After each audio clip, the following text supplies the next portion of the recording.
You're listening to the 10 Bagger Podcast, presented by the Daily Gold. Join us as we uncover tomorrow's 10 baggers today. And now here's your host, Jordan Royburn.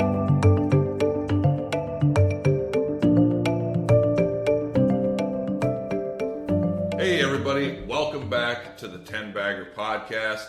You are listening to episode number 6. With me today is Tommy Humphries. He is the founder of CEO.CA, which is the largest and most active stock market community in Canada. They discuss junior miners on there and junior exploration companies and much more. It's a great community. Tommy, thank you so much for coming on. How are you today? Thank you, Jordan. I'm so excited to be here. I just got to correct you. We are the second biggest stock market community in Canada. That site you otherwise know, Stockhouse, I think still edges us out in community size. But we're certainly the fastest growing and place you can find smart people like yourself and others from time to time talking about our high risk reward venture market in Canada. But like I said, it's great to be with you. I love the concept of this new show, Jordan, and I've been looking forward to coming on. That's great. Well, hopefully after this interview gets published, maybe it will play a role in getting CEO.CA to be the number one largest community in Canada. You're going to make me famous. Okay, Tommy. So before we get to the good stuff, because I know you've been preparing for this, why don't you give our listeners just your background, how you got into this, because I know that you kind of grew up in the business, so to speak. Sure. I'm just having a sip of coffee. It's cold as heck in my office today. I grew up in Vancouver, Canada. My dad and 3 uncles are all stockbrokers, investment advisors. So it was sort of like the family craft was doing investment advisory work. I was ambitious and hungry. I wanted to get involved with this space early, but no one wanted to take me seriously as a 20-year-old. So I started making websites, mostly for financial firms. And, through a web development and marketing career, I kind of fell backwards into making CEO.CA, which is a very fast growing and very dynamic stock market community and app where tens of thousands of investors talk about Canadian stocks every day and get quotes and news and other data feeds, and so it's sort of a center of influence for the Canadian venture market. And that's sort of how it's evolved for me. I'm 34 years old now, so I've been an amateur investor for about 20 years. Started in my teens, and building websites for about the same amount of time. So I come at things from a different perspective than certainly a geologist or an engineer or even a market technician like yourself. I have a marketing and web development background, and I think if anything's been my focus, it's been on relationships and people. And I think, the first 10 bagger you can gain is in building a network. But excited to talk about this exciting topic with you. And I've been listening to the first few episodes and love what you're doing here. So how do you want to start? Should I just start riffing with some of the things I've written down, or? Well, let me follow up, because something piqued my interest. You talked about building a network, and I think I've heard that once or twice. And I think that no matter which angle you come at this from, like even if you're just an individual investor, you don't have many connections, like it's probably possible to build a network. So maybe you could talk about how certain people, just a few examples of how you could build a network. Like maybe from the standpoint, let's just say you're a retail investor, you don't have many connections. Maybe they follow and talk with some people on your site. How can someone like them build a network? Like let's assume they have a full-time job, so they can't, they don't have, maybe they're not in the industry, so they don't have as much time as someone like you or me, or it's a little more difficult for them to do so. But I guess that's just for fair me. Enough. I'll stop babbling on and just let you talk about building a network.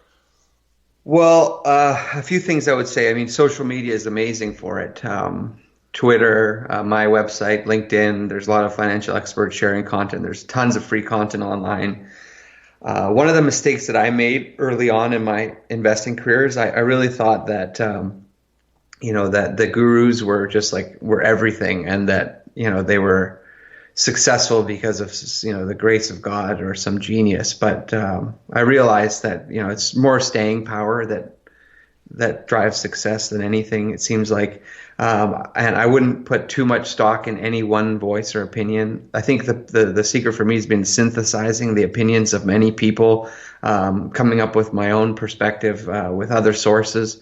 Like your conference that you're doing, the Metals Forum, those are epic ways to meet tons of people in the gold and mining sector, whether it's technicians or technical people or promoters or just regular investors. You definitely want to have build a network of people that have been successful as investors and hear from them. I when I was really getting going, I built a lot of network in the uranium space, which is this little niche of the Canadian market. But there were a few people around Vancouver that had decades of experience of hunting for uranium discoveries, and when there were a few discoveries, when you could call an older gentleman like Ben Ainsworth, he's now passed away, talk about what significance of a new discovery could look like.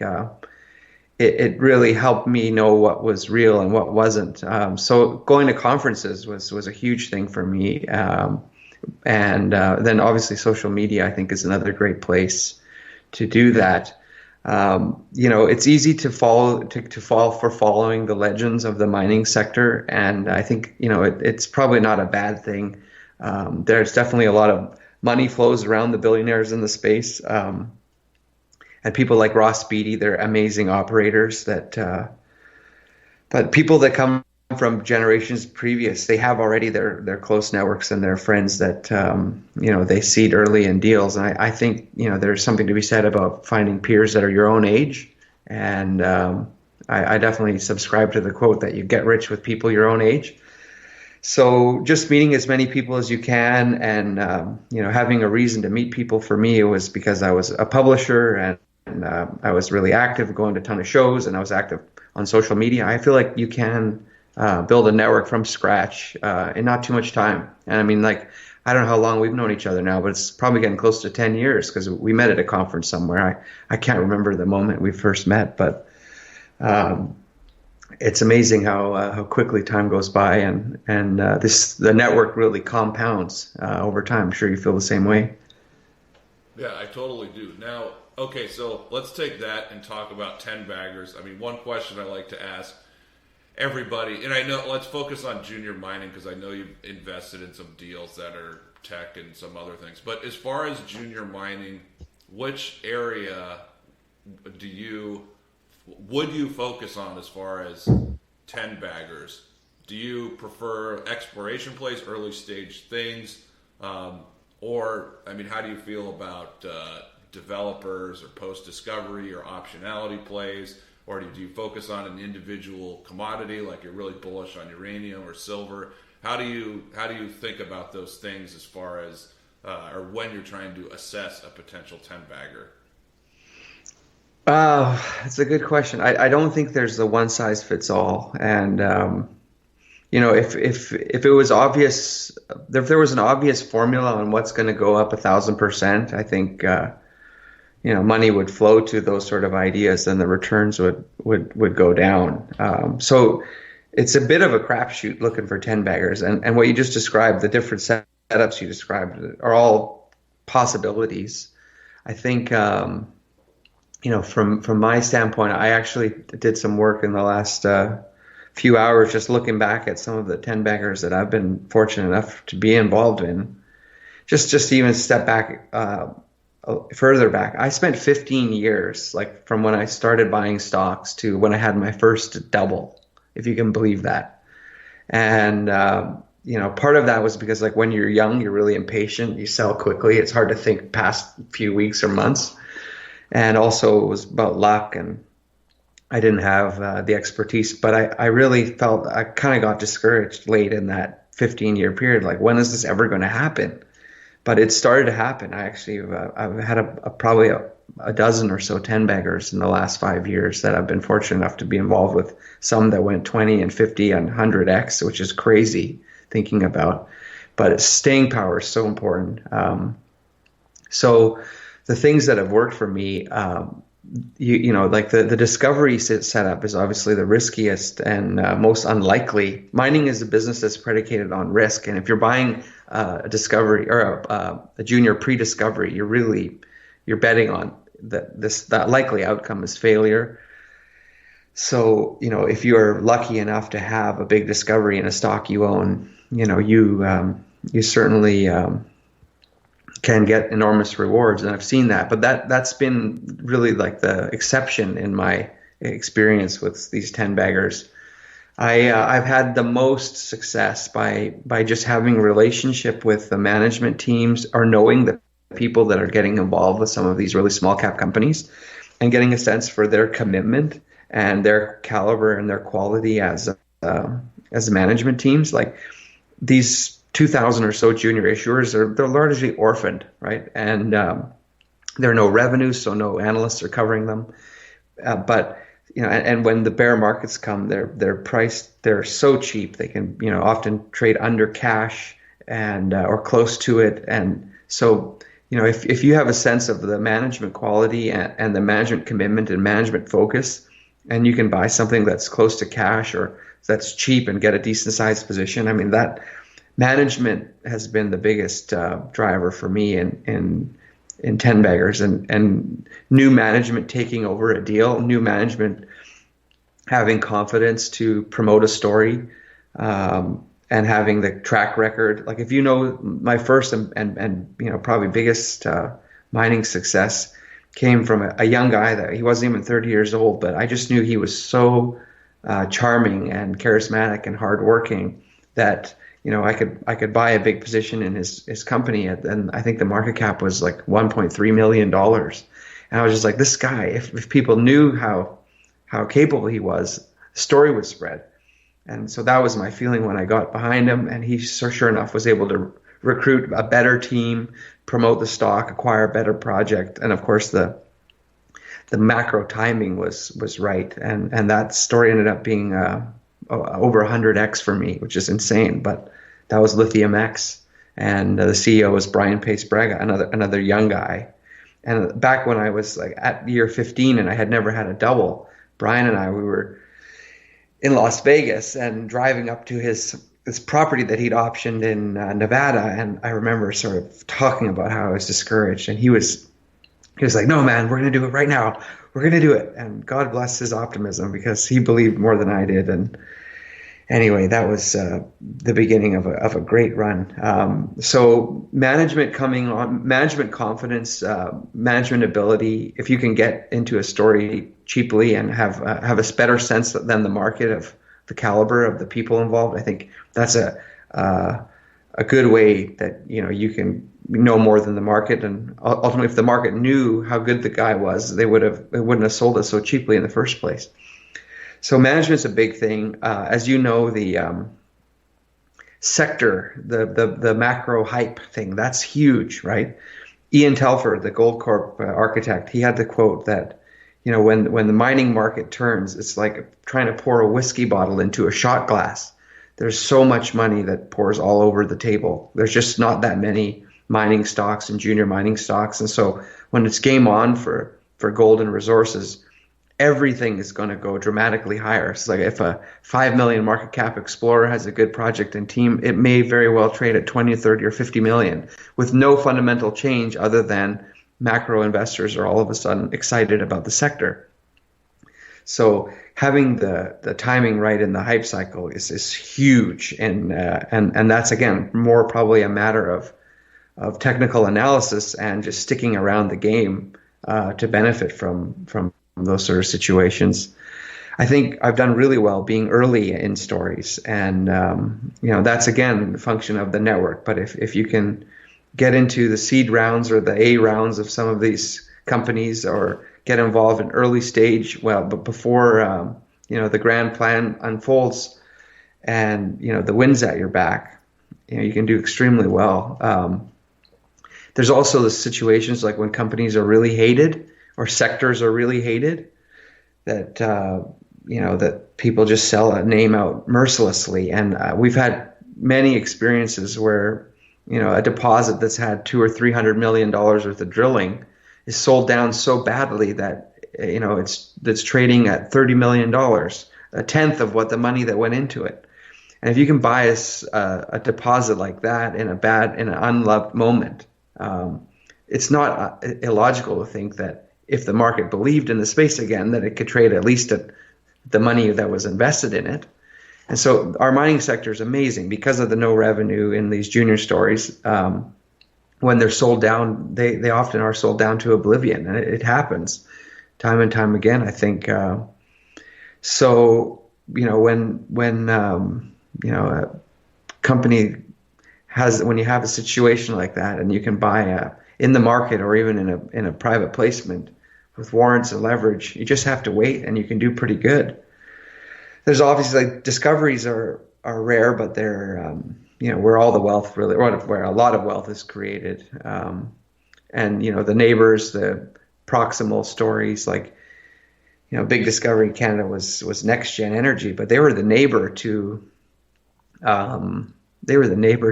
Fission Uranium's discovery, and Lithium X, my biggest win, was a neighbor to Pure Energy's discovery. And so like when your neighbor gets some momentum or is taken over, a little stock next door can get, quite exciting. Obviously the cash shells thing, that's interesting. When you can buy a vehicle, a public security that's trading close to its cash breakup value, there's a reasonable chance that if they're aligned management or insiders, that a new story will come into that deal, and that it could wake up, and there's a margin of safety buying a vehicle close to its cash breakup value. Obviously, the risk is that the cash just keeps to pay the bills and keep the lights on, and over time it gets dwindled down, and that sucks. But warrants are obviously another place that I think 10 baggers come from. So if you buy an optionality play or a discovery play, it's such a risky space. The issuers often attach warrants to the financings, which give you the right to buy another share in the event of success at a lower price. And so looking back in some of my 10 baggers experience, having warrant leverage really helps. But it kind of comes all different ways, but it happens. I wrote a few quotes down, just like that Ian Telfer one, which I really like, which was the pouring a whiskey bottle into a shot glass. Our mutual friend Eric Coffin, who I think would be an awesome guest for your show, he told me back when I was starting out, he said, $10,000 is just 3 10 baggers away from 10 million. And it's true, right? 10x 2 times is from 10,000 is $1 million, and 3 times is 10 million. So money can really multiply in a high risk sector like this, and people get rich quick in mining. Of course, there's the opposite. You can lose it too. Have you ever read the book Red Notice by Bill Browder?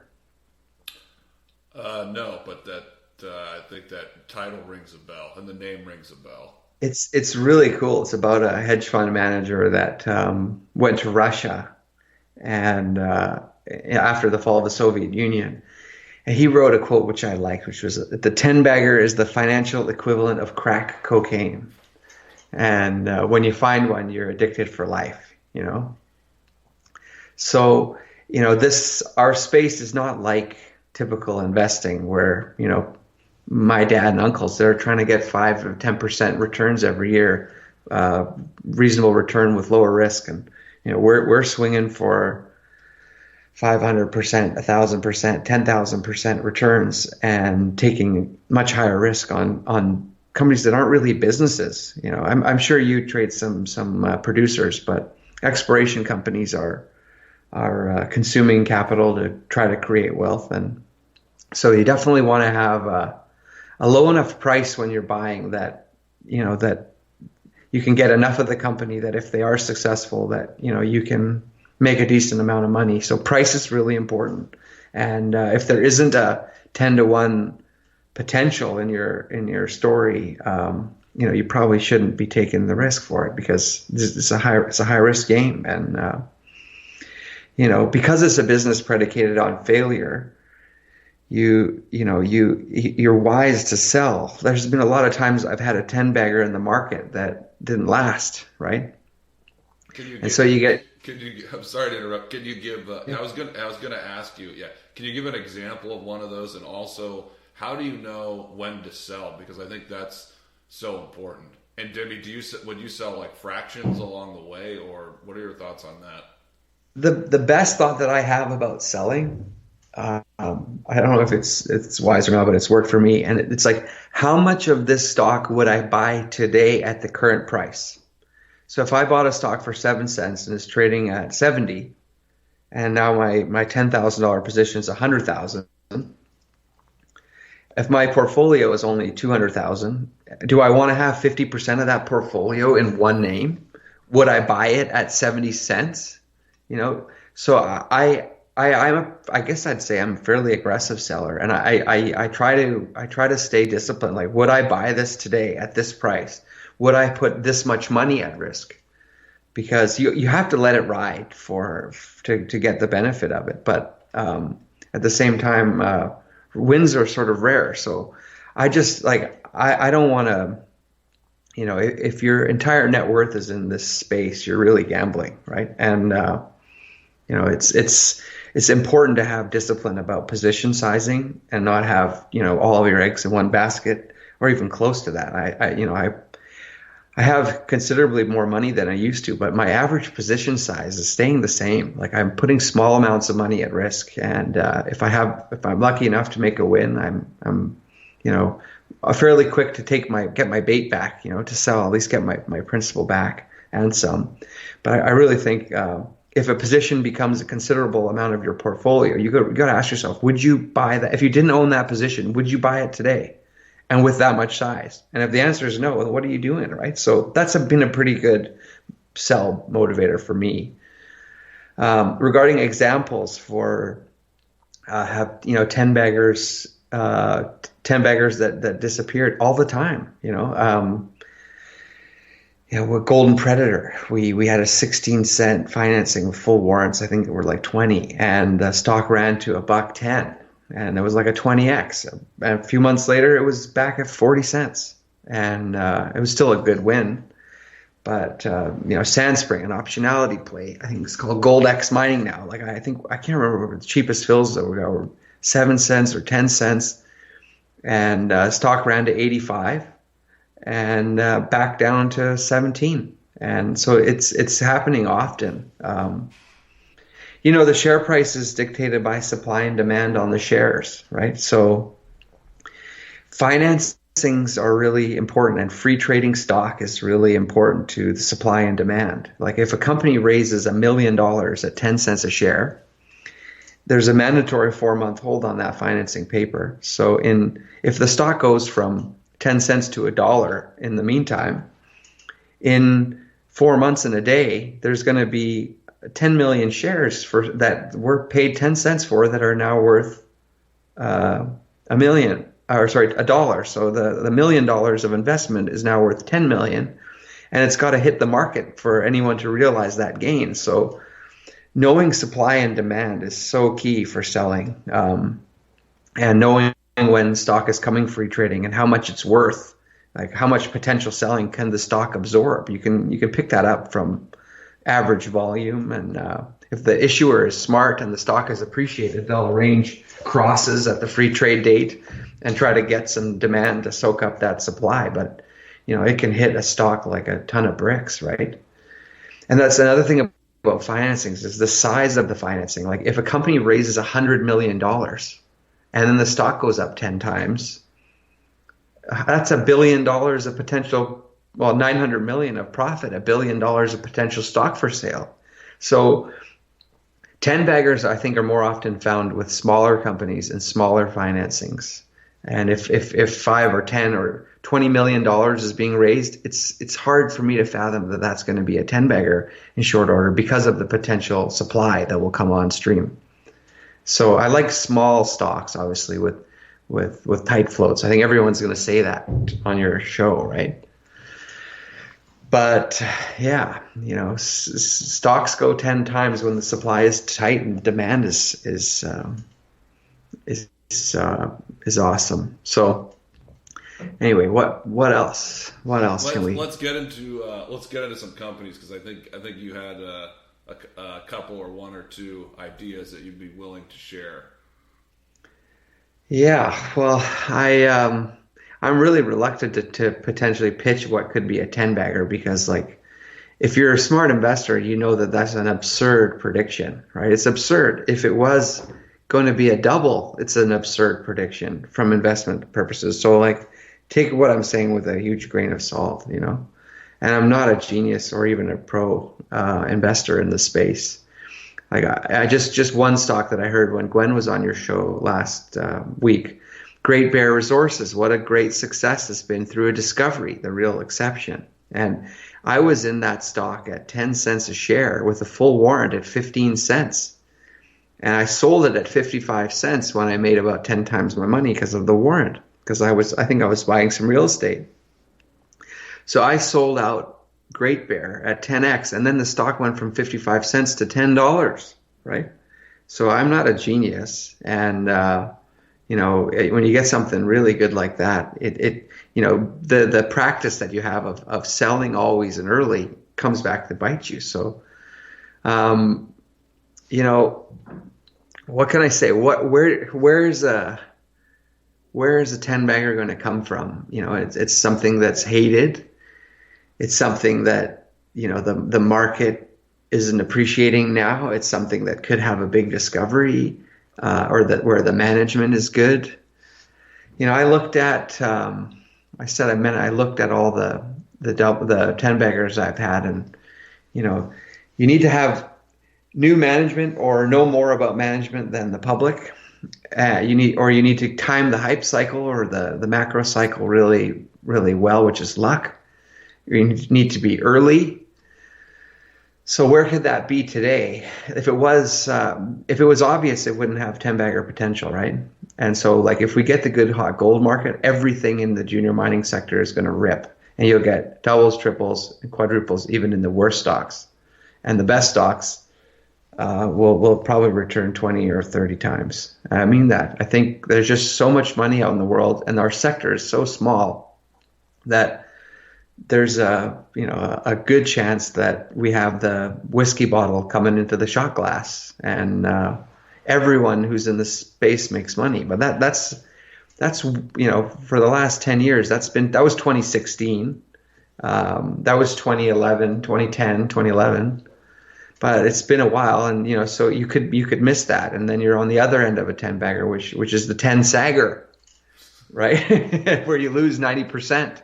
And that happens too. So where could it be, Jordan? I mean, I think you and I both have as good odds of finding them. We're both guessing. I want to just say a few things that like I own, because I own a decent chunk of a company called Fiore Gold, and it's trading close to its working capital.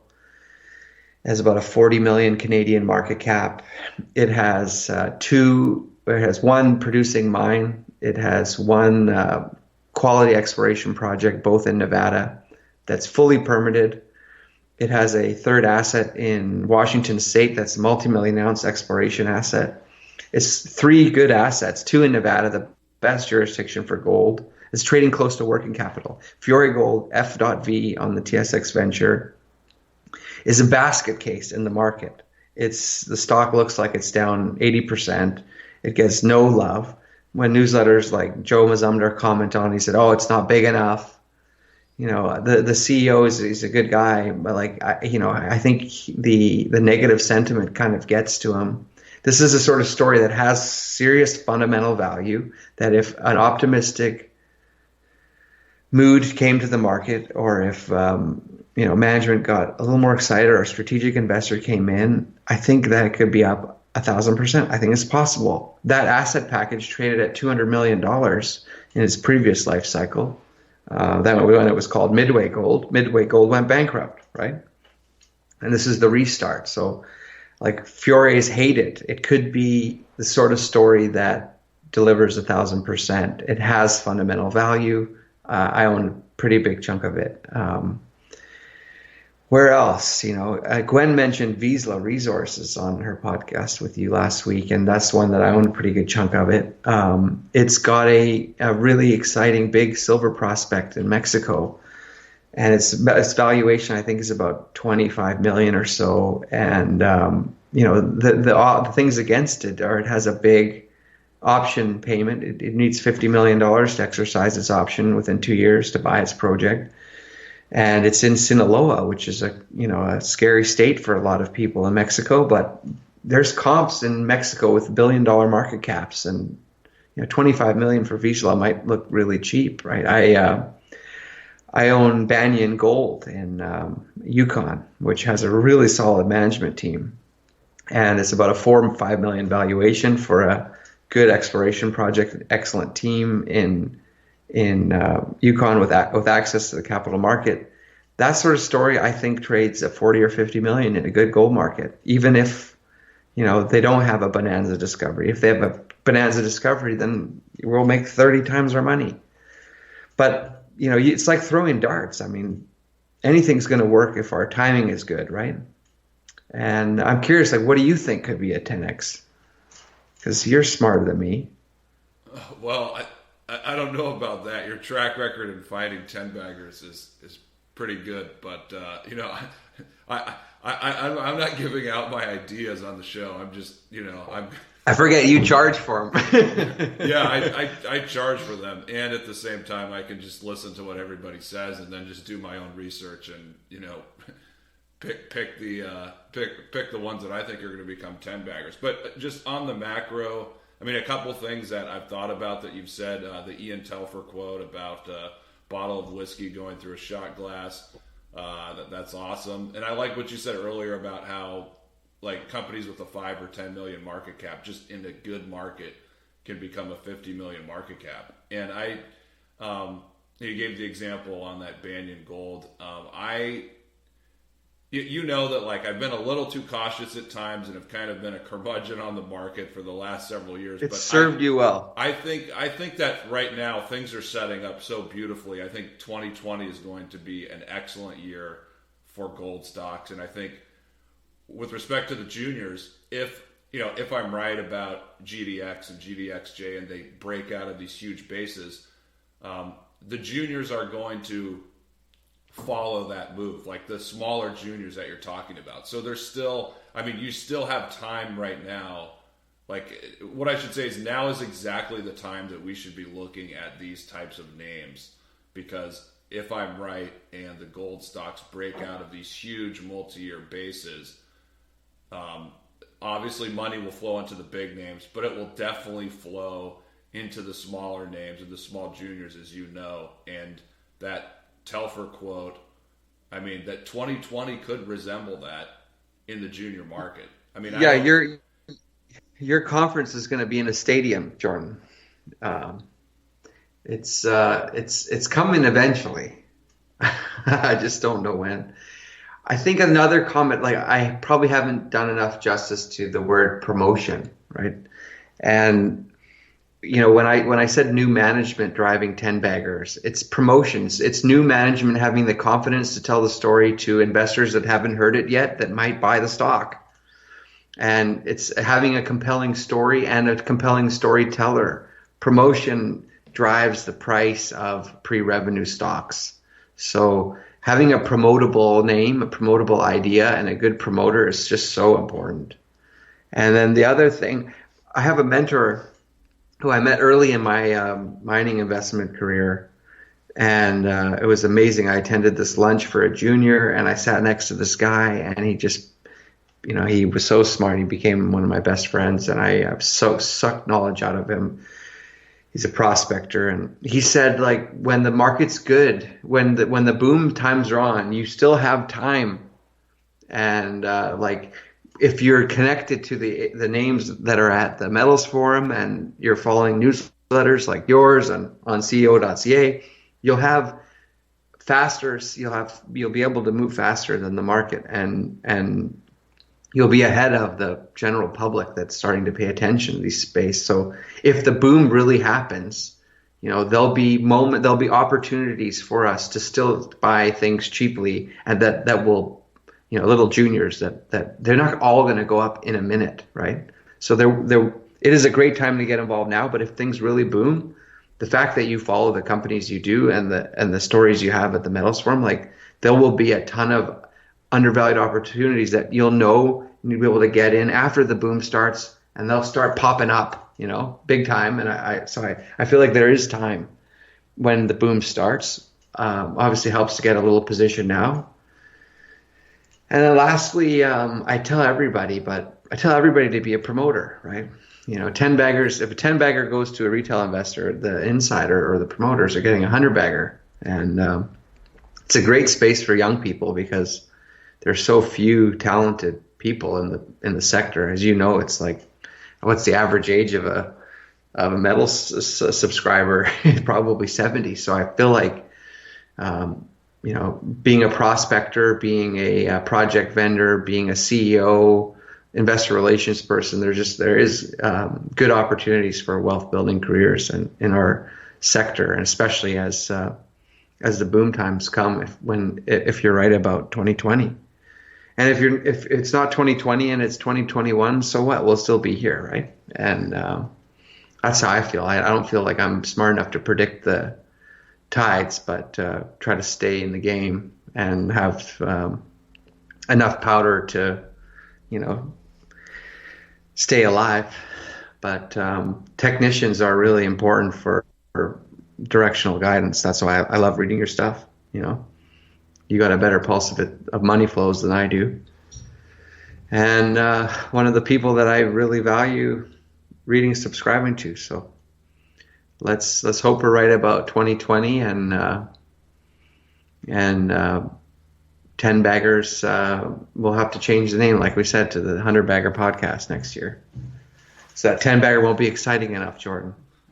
Well, let's just keep our sights on 10 baggers for now. And then if we have multiple 10 baggers, then we can expand into the 100 bagger niche. Tommy, before I let you go, any final words, anything you want to mention that we didn't cover? Yeah, I just want to say that CEO.CA is a wild, crazy community of market participants. I'm CEO.CA/@Tommy, and I'd love you to join the site. It's free. We have paid services for people that want live data. I believe we have the fastest market data product in the market. Don't put too much stock in any one voice, and certainly don't make big investment decisions based on something you read on the site from someone you've never met. But would love to have more Daily Gold subscribers on CEO.CA, and vice versa. I'll definitely be pushing this out to our audience. And anyway, hopefully this is the beginning of a fun run for us. I hope so, and I'm more optimistic about that, Tommy, than I've been in a long time. So that's great to hear, Jordan, because you were a bearer at the right time when everybody in our space, we're paid to be bullish, and I think you earned a lot of credibility by taking your time here. So the big macro trend is intact. Am I right? The big secular thing is still unfolding, right? Yes. Well, my view is we're at the beginning of a new secular trend that's going to be really exciting for resources in the coming decades. When's your next conference? The Metals Investor Forum, January.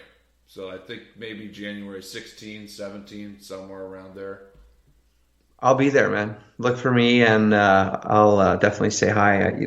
I'm sure you'll be mobbed by your many fans, but I look forward to seeing you there. Yeah. Me too, Tommy. I always look forward to seeing you in person. Thanks so much for coming on, and we'll have to do this again, in the coming months. And hey, keep on the lookout for 10 baggers. You can share them with our audience. Oh, I think you can find a better guest than me, Jordan. Anyway, thanks for your time, buddy. Thank you for listening to the 10 Bagger Podcast, presented by the Daily Gold. For premium coverage of precious metals and the best junior mining companies, visit thedailygold.com/premium.